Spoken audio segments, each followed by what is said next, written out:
Shalom semua, apa kabar? Semoga saudara dan saudari telah melalui hari-hari Anda dengan baik. Saudara yang terkasih, di perkongsian kita pada kali ini kita akan mendengar sebuah tema renungan firman Tuhan, yaitu ada satu nama yang indah. Tahukah saudara bahwa di bawah kolong langit ini ada satu nama yang indah, di mana keindahan nama ini bukan saja terletak pada kita mendengar nama itu, ya, indahnya nama itu didengar, tetapi keindahan nama ini di dalamnya ada kekuatan, di dalamnya ada kuasa, di dalamnya ada pengharapan yang sangat indah dan luar biasa sekali, istimewa sekali bagi setiap pribadi, setiap jiwa yang kosong, yang haus dan lapar akan kebenaran, keselamatan. Tahukah saudara, siapakah pribadi yang mempunyai nama yang indah itu? Ya, yaitu Tuhan Yesus Kristus. Nama Yesus di kalangan orang-orang Yahudi itu memang sering digunakan di kalangan orang-orang Yahudi. Tetapi mengapakah apabila nama ini diberikan kepada Yesus Kristus menjadikan nama itu luar biasa sekali indahnya, menjadi berbeza sekali? Pertama sekali karena Yesus itu bukan datang dari dunia ini, bukan lahir ke dalam dunia ini dari hasil perbuatan manusia, tetapi Yesus datang ke dunia ini, ia dari sorga dan datang ke dunia melalui pernyataan Allah, ya, melalui Roh Kudus. Dan yang kedua, karena Allah sendiri yang memberi nama itu, yang memerintahkan kepada malaikat, kepada Yusuf untuk memberikan nama itu kepada bayi Kristus itu, yaitu Yesus. Ya. Mari kita lihat Alkitab kita di dalam Matius pasal 1. Matius pasal 1 ayat yang ke-20 kita baca.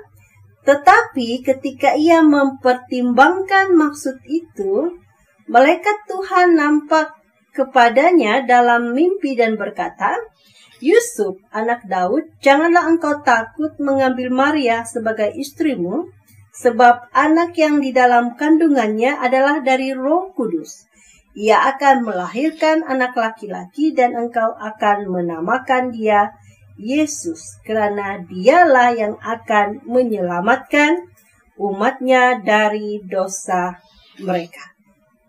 Jadi di sini, ya, kalau kita baca dalam ayat tadi, kita ingat balik bahwa Yesus itu, ya, sebab anak yang di dalam kandungannya adalah dari Roh Kudus. Dari Roh Kudus, dari sorga. Bukan dari dunia ini, hasil perbuatan manusia, tetapi dari sorga. Dan Allah memerintahkan malaikat menyampaikan kepada Yusuf untuk memberikan nama kepada bayi Kristus itu, yaitu Yesus. Arti nama Yesus adalah penyelamat ataupun menyelamatkan.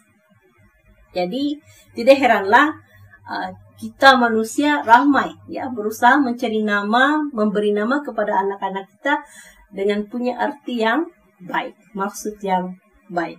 Tetapi Yesus Kristus, ya, Allah sendiri memberikan nama itu karena dialah penyelamat umatnya.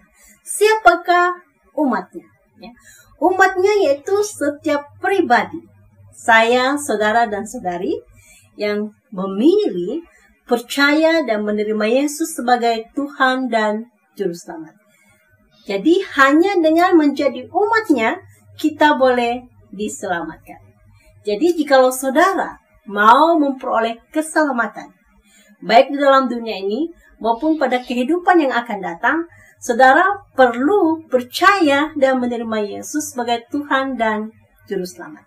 Mari kita lihat Alkitab kita di dalam Kisah Para Rasul pasal 4 ayat yang ke-12.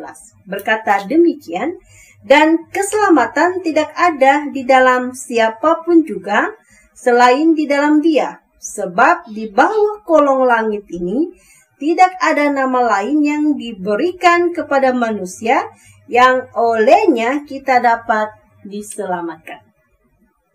Tidak ada nama lain yang olehnya boleh menyelamatkan manusia. Hanya di dalam nama Yesus Kristus Tuhan kita.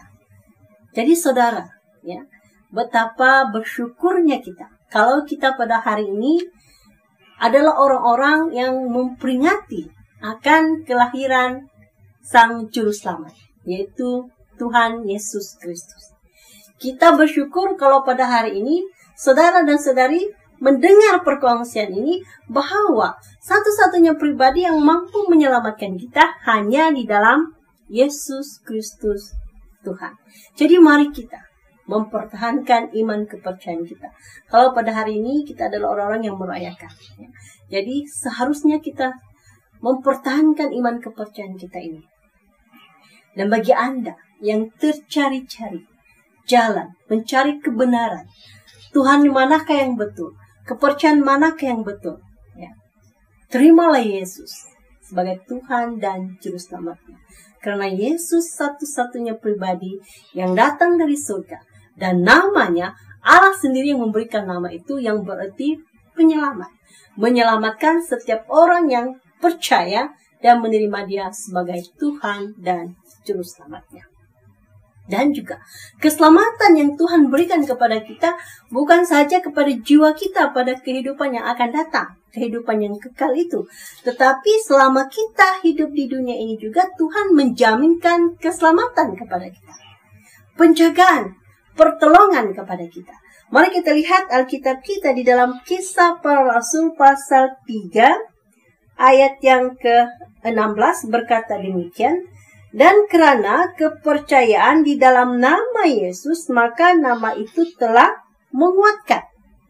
Dan karena kepercayaan di dalam nama Yesus, maka nama itu telah menguatkan. Jadi di dalam nama Yesus memberikan kekuatan kepada kita, jikalau kita percaya. Dan karena kepercayaan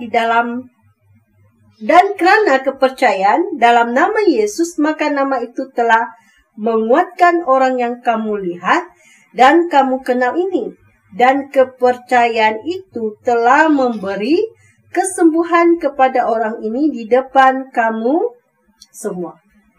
Selain menguatkan, selain daripada menguatkan, tetapi juga memberikan kesembuhan.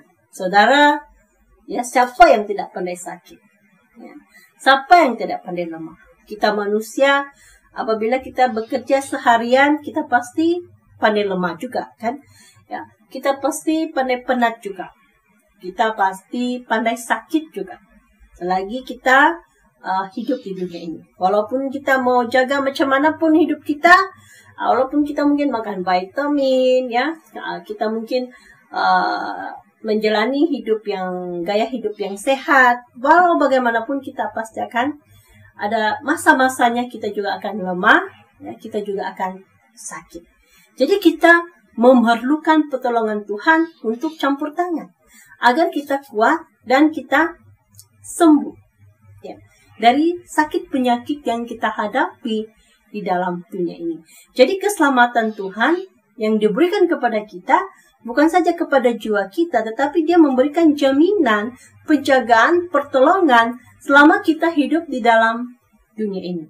Dan juga Tuhan mampu memberikan kebebasan jiwa, ketenangan hati, batin kepada setiap pribadi yang mengalami masalah yang luar biasa sekali dalam hidupnya.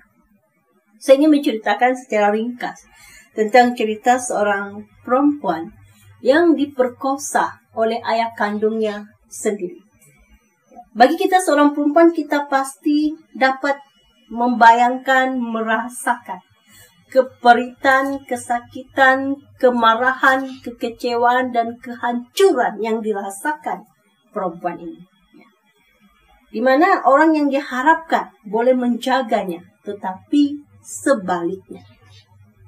Dan gadis ini, perempuan ini dia hidup dalam keadaan yang terpuruk sekali. Dia malu, dia ada marah, dia benci, dia dendam, bahkan dia mau membunuh. Bila dia punya peluang, dia mau membunuh ayah kandungnya yang telah memperkosanya.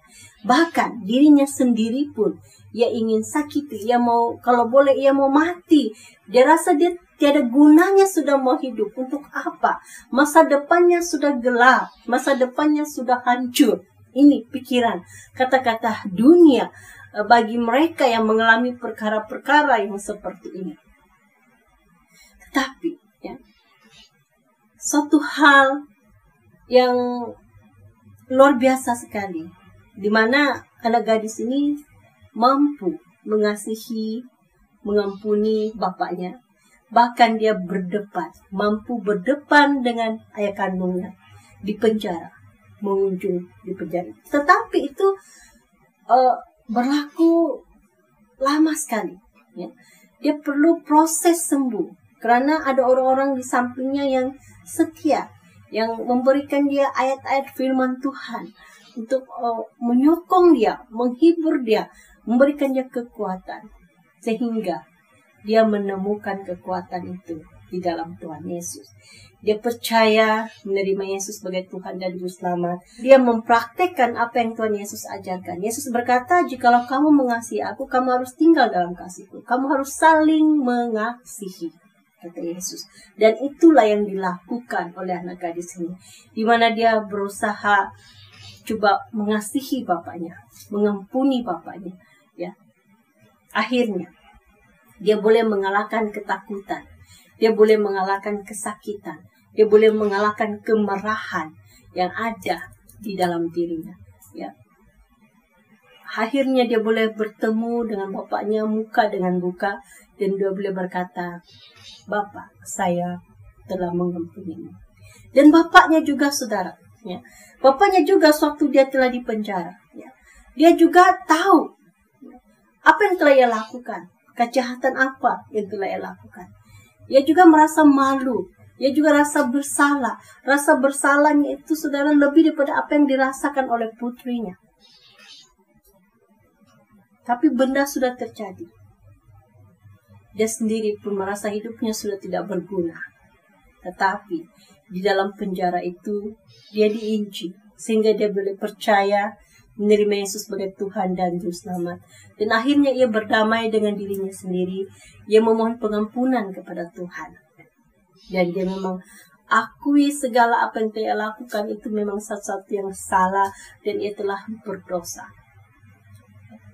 Tetapi apakah yang memampukan si bapak ini, ya, mampu menghadapi kesalahan yang telah ia lakukan? Itu semua karena dia percaya menerima Yesus sebagai Tuhan dan Juru Selamatnya. Demikian juga dengan putri itu tadi, ya. Ia mampu mengasihi, mengampuni bapaknya. Itu semua karena dia telah percaya dan menerima Yesus sebagai Tuhan dan Juru Selamatnya. Mungkin cerita kita di luar sana berbeza dengan putri ini. Mungkin kita punya kekecewaan yang lain. Kita punya rasa sakit yang lain, berbeza dengan apa yang dialami oleh putri ini dan sang ayah ini. Tetapi saudara, apabila Anda mau mencari kesembuhan, mencari kelepasan dari rasa sakit, rasa marah, rasa dendam Anda yang ada pada sekarang ini, percayalah, terimalah Yesus sebagai Tuhan dan Juru Selamatmu, dan usahalah mengikuti apa yang Yesus ajarkan. Jikalau kamu mengasihi aku, kamu harus hidup dalam kasihku. Hidup dalam kasih itu apa? Melakukan perintahnya, mengasihi sesama. Mengasihi sesama harus mengampuni. Tiada dendam, tiada kemarahan, tiada kebencian. Itu hanya kita boleh lakukan apabila kita percaya Yesus. Dan Tuhan Yesus akan memampukan kita, membantu kita untuk boleh mengasihi, untuk boleh mengampuni. Bahkan kita mampu mengalahkan rasa sakit. Akhirnya kita sembuh. Ya, sembuh daripada rasa sakit, daripada rasa marah, dendam, dan kebencian, dan sebagainya. Sakit yang kita rasakan dalam hati kita, dalam kehidupan kita. Jadi itu, saudara yang terkasih, betapa pentingnya kita memerlukan percaya dan menerima Yesus sebagai Tuhan dan Juru Selamat kita. Jadi saudara yang terkasih, ajakan firman Tuhan kepada kita, marilah kita tetap kekal dalam Tuhan, tetap menjadi anak-anak Tuhan, tetap pegang. Karena hanya di dalam nama Yesus kita memperolehkan keselamatan. Bagi saudara yang di luar sana, yang tercari-cari keselamatan, yang pada hari ini saudara berpikir, yang manakah yang saya mau ikut? Tuhan manakah yang betul? Kepercayaan manakah yang betul? Semuanya mengajar yang betul, yang bagus-bagus. Tapi saya mau bagi tahu kepada saudara dan saudari, Yesuslah satu-satunya yang datang dari surga. Satu-satunya yang tahu jalan ke surga. Dialah Tuhan, dialah Allah. Satu-satunya yang mampu memberikan keselamatan kepada kita. Sebab itu setiap pribadi yang kosong, yang belum percaya dan terima Tuhan, apabila ia mendengar nama Yesus itu, ada getaran di hatinya. Kenapa? Karena roh di dalam itu. Roh di dalam itu mengenal penciptanya, saudara. Oleh itu, marilah kita percaya, menerima Yesus sebagai Tuhan dan Juru Selamat. Demikianlah perkongsian kita pada kali ini. Tuhan memberkati.